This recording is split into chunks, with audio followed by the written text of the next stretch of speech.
Неделя. Семейният обяд. Събитие, което започва в 13:00 и приключва, когато някой се скара за нещо от преди 17 години. Всички сме събрани. Баба стои на масата, като главнокомандващ. Тя не готви, тя дирижира. Тенджерите къкрят в строй. Салатата е подредена като архитектурен проект. Не пипай, казва тя на чичо ми, който само минава покрай баницата. Още не е време. Никой не знае кое е времето. Това е духовна концепция. Майка ме влиза с изражението на човек, който вече е уморен, въпреки че не е седнала. Донесох десерт. Баба я поглежда. Аз също направих. Това не е информация. Това е заплаха. Татко, както винаги, решава да помогне с техниката. Пуска телевизора за фон. След 12 минути звукът е толкова силен, че водещът на новините звучи сякаш лично обвинява семейството ни за състоянието на държавата. Намали малко, извика някой.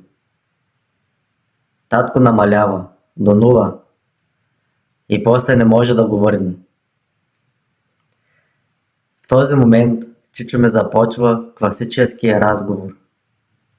А вие кога ще...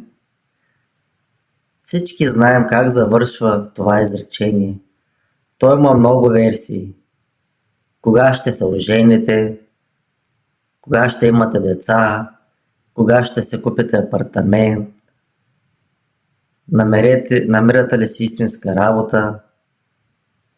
Това е семейна рулетка.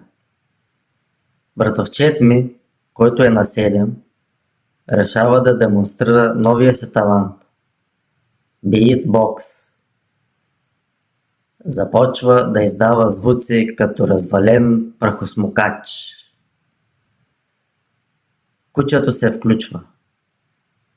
Баба кръсти това модерна музика и въздиша тежко.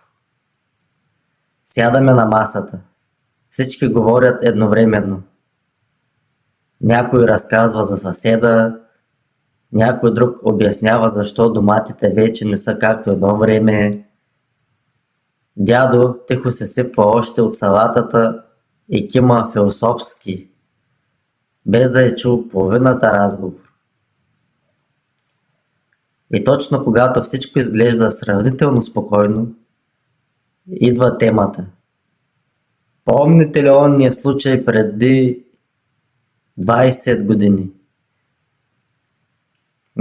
Не помним, но ще се препомним в детайли.